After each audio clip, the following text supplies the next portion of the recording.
Good morning. Good morning. Good morning, everyone. I have a topic on my mind that I've been trying to come across with, but I've been very busy. A lot of changes in my life, and everything is broken. You all know that. Everything is broken. If you don't know, go and play some videos and you'll know what's broken. So, I am challenging myself to empower women by exploring what it really means to know your self worth.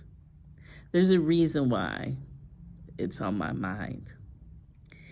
Today, I want to talk about something that I believe is at the heart of my empowering women, and that's knowing their self worth. It's a topic that's extremely important. Not only that I'm a woman, I have daughters. I have a lot of female friends. Like each job I have, I will meet young ladies around my daughter's age or a little bit older, and they're always talking to me about saving them, a lot of them. And because I am not wealthy, I'm not able to provide the safe haven that I really wanted to do all my life. I always wanted to have a home for women that's in toxic relationship, domestic violence, and I wanted that safe haven for them, but I I'm not wealthy. So all I can do is help to direct them in safety. You know. So it's it's a topic that's overlooked a lot. When we know our self worth, we're able to make decisions that align with our values, set boundaries. Boundaries, if you do not have boundaries in everything you do, you will fail.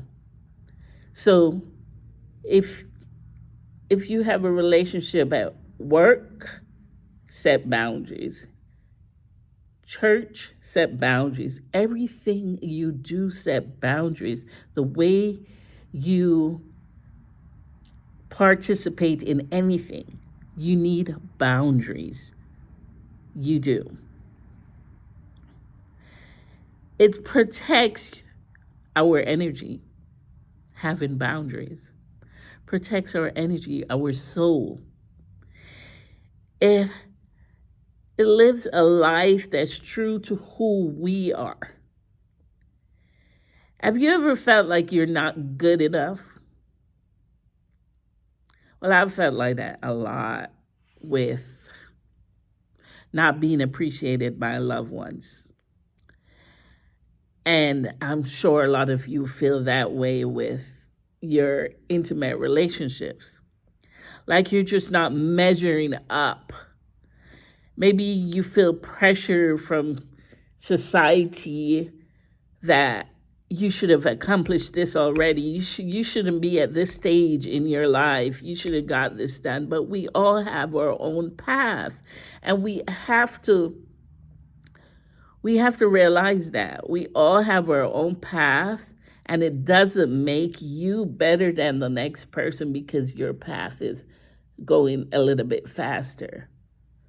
That person that didn't go your path might be just as successful as you and meet you at the end of the line. You know, there are a lot of common challenges that women face when it comes to their self-worth. We constantly bombarded with messages that tell us we need to be more, do more, look better. You, look at the women nowadays. We're not beautiful because we do not look like our Barbie doll. We need to achieve more. And if we're not careful, these influence starts to define our sense of self-worth. The comparison is a huge self-worth killer. When we compare ourselves to others, we always come up very short. There will always be someone who is thinner, who has a longer hair, who has perfect eyebrows in your eyes, or perfect hair, or perfect nose. There's always someone out there that you're going to compare yourself to. So you have to learn to not do that, to not have self-doubt, to love who you are, to love these eyebrows that's yours, to love these eyes, to love who you are. If you have hair growing out of here, it's your hair, and be proud of it. The self-doubt can be paralyzing. It can hold us back from pursuing dreams, for taking risk, from living the life we truly want to live. Like, for example, you think because you're from Compton, there's no way you should be in Beverly Hills. No. Ask every successful person out of Compton how they became successful is telling themselves they deserve to do better and they can do better, but they didn't compare themselves to the next person like, oh, I'm going to be here because it's where we belong. No.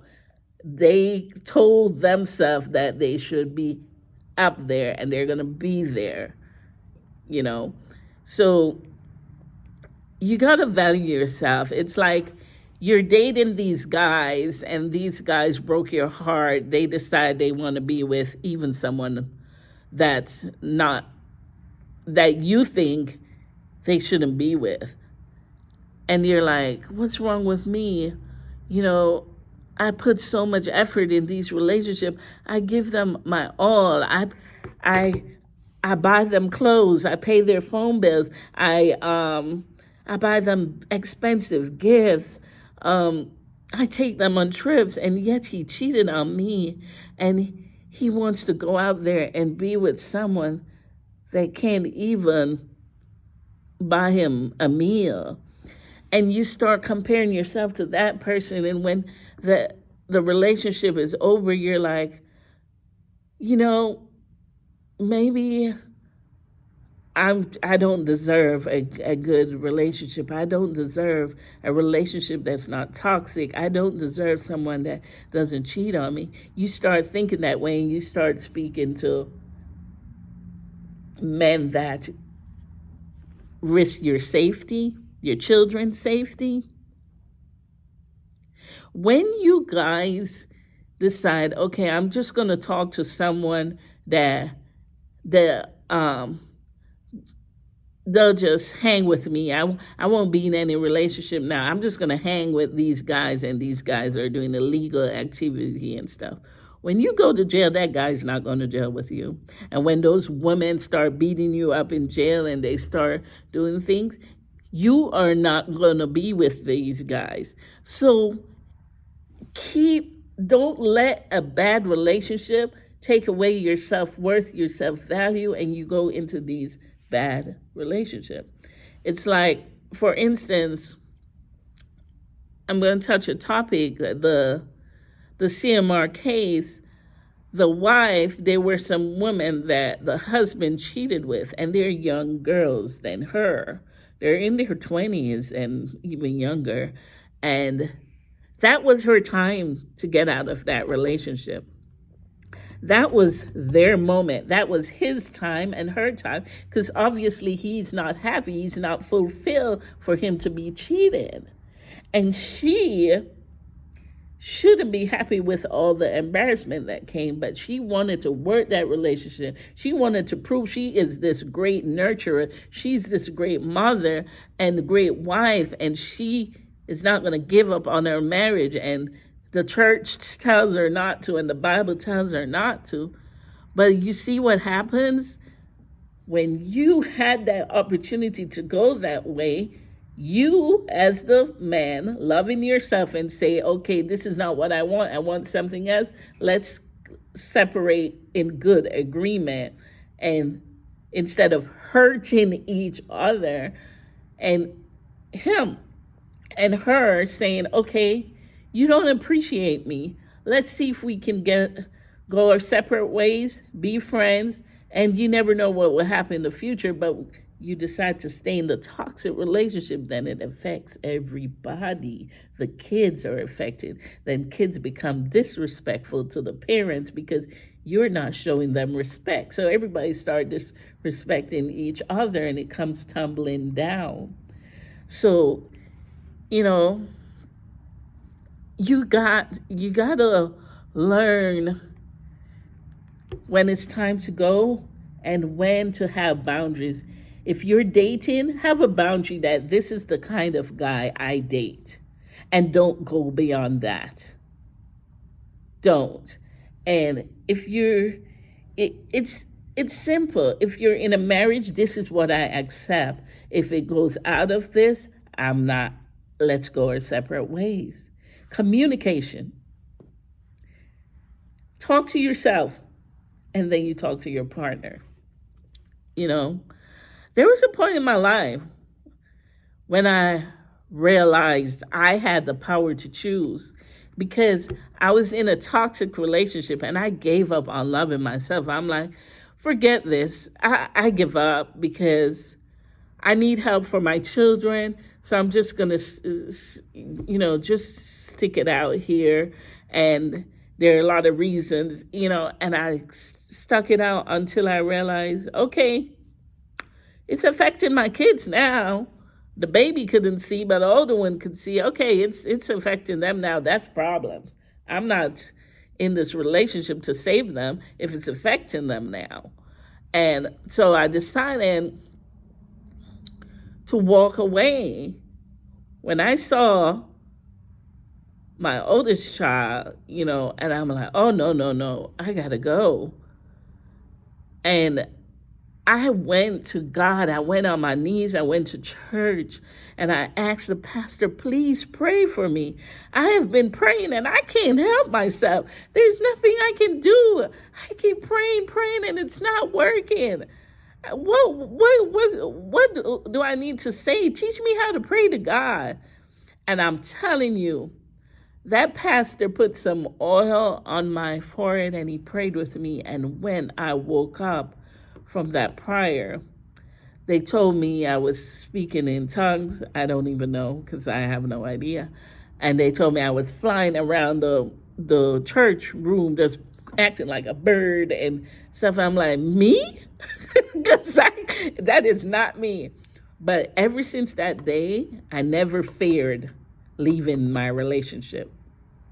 I never feared, I never cared about the abuse anymore. I never cared about the neglect. I never cared. I knew I wanted out and I'm going to get out, and I'd rather sleep on the road. I was going to get out because I loved me after that day. I'm like, no, my babies deserve better. My babies and we are going to be okay. We will survive. And we did. We did. When we started loving each other. Yes, we did. I no longer had that fear to fail. I no longer had that fear of losing. I realized I have lost a long time ago. I lost 14 years ago. I lost from day one. I really lost from day one. And life, no matter how struggling it gets, the peace you have in you, and when you love yourself, you're okay. So this is just the first episode of our topic on self-worth, self-value. It's about recognizing your value, your worth, your deservingness, your desire, your love, your respect, and happiness. It's about living a life of true to who you are and what you deserve, because the next moment is not promised. So live for you. Do what's good for you, not what's bad for you. Don't put your life in danger. Don't, it's be true to who you are and not apologizing for it. This is just episode 1. There's a lot more to come. Thanks for watching, everyone. If you have any thoughts or comments about self-worth, please leave them in the comments below.